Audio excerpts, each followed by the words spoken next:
खबरों में बने रहने के लिए बेल आइकन दबाएं और फर्स्ट इंडिया न्यूज को सब्सक्राइब कीजिए। और सबसे पहले बात करते एक बेहद अहम खबर की, जहां पर अशोक गहलोत एक लेखक के रूप में नजर आए। पहली बार खुद के नाम से लिखा उन्होंने बड़ा आलेख। पुरानी कर्मचारी पेंशन लागू करने पर उन्होंने यह आलेख लिखा। बड़े भावुक और प्रभावी ढंग से की कर्मचारी हितों की बात। अखबार ने अपने जैकेट पर शानदार ढंग से इस आलेख को छापा है। तस्वीर भी आपको दिखा रहे फर्स्ट इंडिया के न्यूज़पेपर की ये तस्वीर है, जिस पर मुख्यमंत्री अशोक गहलोत का यह आलेख छपा है। तस्वीरें भी आप देख पा रहे होंगे मुख्यमंत्री अशोक गहलोत की, और साथ ही इस आलेख में बेहद अहम बात लिखी गई है पुरानी कर्मचारी पेंशन लागू करने पर। तो क्या कुछ लिखा है वो भी आप तक पहुंचाएंगे, वो भी आप तक बताएंगे कि क्या कुछ इस लेख के जरिए उन्होंने अपनी भावनाएं प्रकट की है।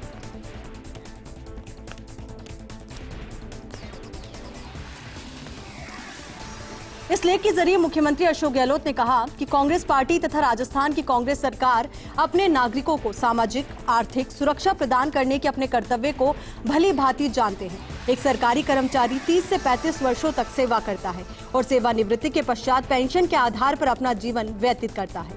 प्रत्येक निर्वाचित सरकार का ये कर्तव्य होता है कि वह यह सुनिश्चित करे कि उनके कर्मचारी सुरक्षा की भावना के साथ जीवन निर्वाह करें, ताकि वे भी सुशासन में अपना मूल्यवान योगदान दे सके। सरकारी कर्मचारियों के सामाजिक आर्थिक आधार को मजबूती प्रदान करने की दृष्टि से सेंट्रल सिविल सर्विस यानी कि पेंशन नियम 1972 लागू किया गया, जिसमें पेंशन या पारिवारिक पेंशन, ग्रेच्युटी एवं रूपांतरित राशि का प्रावधान किया गया।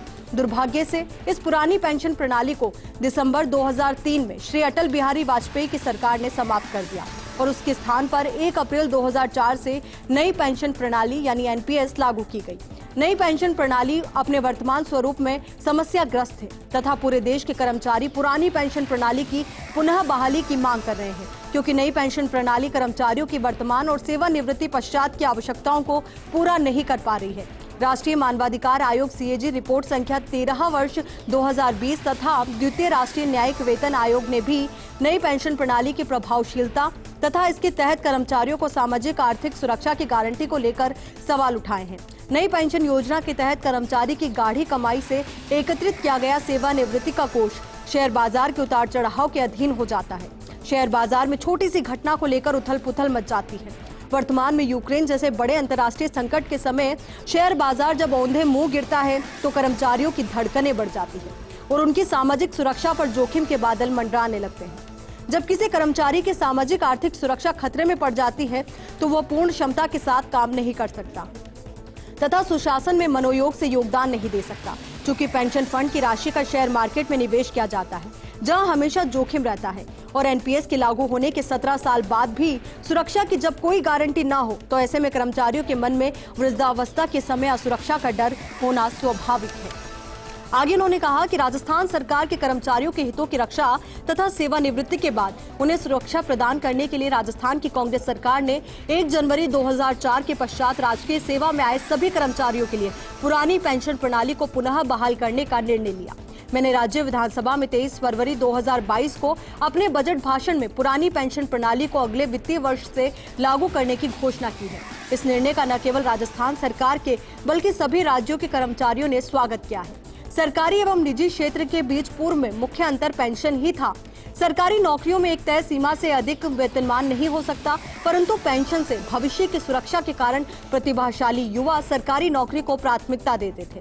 ऐसा देखने में आया कि नई पेंशन प्रणाली लागू होने के बाद प्रतिभाशाली युवाओं का सरकारी नौकरी की तरफ रुझान कम हो गया था।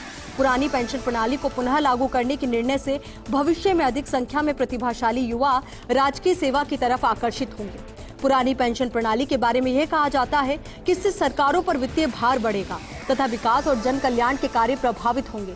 यहाँ ये तथ्य समझना जरूरी है कि जब पुरानी पेंशन प्रणाली लागू की थी तो उस समय भी देश ने प्रत्येक क्षेत्र में शानदार तरक्की की थी। पुरानी पेंशन प्रणाली के कारण विकास और जन कल्याण के कार्यों में कभी भी कटौती नहीं की गई। राजस्थान सरकार ने अनेक घटकों को ध्यान में रखते हुए पुरानी पेंशन प्रणाली को पुनः बहाल किया है। इस प्रणाली के तहत कर्मचारी को उसके अंतिम मूल वेतन का 50% प्लस महंगाई राहत के साथ पेंशन की गारंटी मिलती है। सेवानिवृत्ति के समय तथा सेवा काल के दौरान निधन की स्थिति में उस कर्मचारी और उसके परिवार को आर्थिक सहायता देने के लिए ग्रेच्युटी भी दी जाती है। नई पेंशन प्रणाली के तहत ऐसी कोई गारंटी नहीं है। जल सेना, थल सेना और वायुसेना के कार्मिकों के लिए नई पेंशन प्रणाली लागू नहीं की गई है। इस तथ्य से स्पष्ट है कि पुरानी पेंशन योजना इन कार्मिकों को पर्याप्त सामाजिक सुरक्षा प्रदान करती है। रक्षा मंत्रालय के ही अधीन सैन्य बल, इंडियन कोस्ट गार्ड के कार्मिकों के लिए नवीन पेंशन प्रणाली लागू की गई, जबकि सेवा के जवान भी सैन्य बलों की तरह पूर्ण मुस्तैदी से काम करते हुए कठोर चुनौतियों का सामना करते हैं। ऐसी ही सेवाएं BSF, CISF, CRPF, ITBP, SSB इत्यादि के कार्मिक भी करते हैं, किंतु उन्हें भी एनपीएस के तहत कवर किया गया है। केंद्र और राज्य सरकारों के कर्मचारी भी पूर्ण प्रतिबद्धता के साथ कर्तव्यों का निर्वहन करते हैं। ऐसी स्थिति में दो अलग अलग प्रकार की पेंशन प्रणाली रखना न केवल भेदभावपूर्ण है, बल्कि नैसर्गिक न्याय के सिद्धांत के विरुद्ध भी है। सीएजी ने नवीन पेंशन प्रणाली की ऑडिट रिपोर्ट संख्या 13/वर्ष 2020 में इस व्यवस्था के क्रियान्वयन, आयोजना तथा निरीक्षण को लेकर चौंकाने वाले तथ्यों का खुलासा किया है। सीएजी की उक्त रिपोर्ट के पैरा 3.2 के अनुसार एनपीएस के लागू होने के 15 वर्ष बाद भी इसके तहत आने वाले कर्मचारियों के लिए सेवा शर्तों तथा सेवानिवृत्ति लाभों के संबंध में नियमों को अभी तक अंतिम रूप नहीं दिया गया है।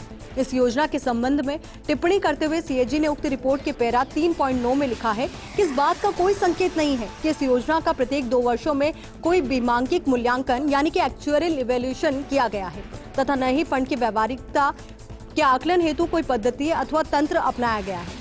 सीएजी ने एनपीएस के क्रियान्वयन को लेकर उक्त रिपोर्ट के पैरा 4.1.3 में कहा है कि इस योजना के लागू होने के 15 वर्षों के बावजूद भी ऐसा कोई आश्वासन नहीं दिया गया है कि पात्र कर्मचारियों को इस योजना के तहत 100% कवर किया गया है। उक्त सभी आपत्तियां गंभीर है, जो कर्मचारियों की सामाजिक आर्थिक सुरक्षा को खतरे में डालती है।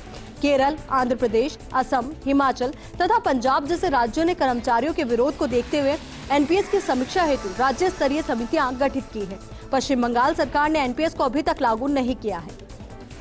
नवीन पेंशन प्रणाली तैयार करते समय सेवानिवृत्ति के पश्चात कर्मचारी को देय पेंशन की राशि पर कोई ध्यान नहीं दिया गया है। इस कारण पूरे देश में कर्मचारियों में असुरक्षा की भावना है। यदि नवीन पेंशन प्रणाली इतनी ही अच्छी और पवित्र है, तो फिर द्वितीय राष्ट्रीय न्यायिक वेतन आयोग ने फरवरी 2020 की अपनी रिपोर्ट में न्यायिक सेवाओं में एनपीएस लागू नहीं करने की अभिशंसा क्यों की है। राष्ट्रीय मानव अधिकार आयोग ने 20 दिसंबर 2021 को केंद्र सरकार को लिखे अपने पत्र में कर्मचारियों के मानव अधिकारों की रक्षा के खातिर एनपीएस की समीक्षा हेतु समिति गठित करने के लिए कहा है। दिनांक 1 जनवरी 2004 एवं उसके पश्चात नियुक्त कर्मचारियों में से अब तक जिन कार्मिकों की सेवानिवृत्ति हुई है, उन्हें या तो कोई पेंशन नहीं मिली है अथवा इतनी कम पेंशन प्राप्त हुई है कि वे अपना जीवन यापन नहीं कर सकते। इस दृष्टि से राष्ट्रीय पेंशन प्रणाली अपने उद्देश्य को पाने में विफल रही है। आरंभ में नवीन पेंशन योजना के अंतर्गत पारिवारिक पेंशन और ग्रेच्युइटी का भी प्रावधान नहीं था, जिसे भारत सरकार को बाद में लागू करना पड़ा।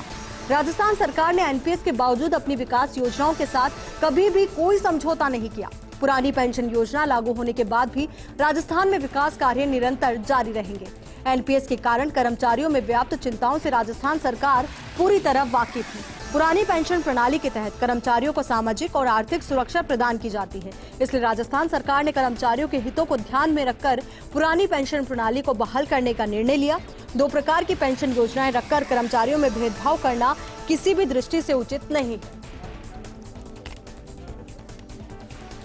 ये तमाम बातें मुख्यमंत्री अशोक गहलोत ने इस लेख के जरिए जनता के समक्ष रखी है। तो बेहद अहम ये लेख उनका जो फर्स्ट इंडिया के अखबार में छपा।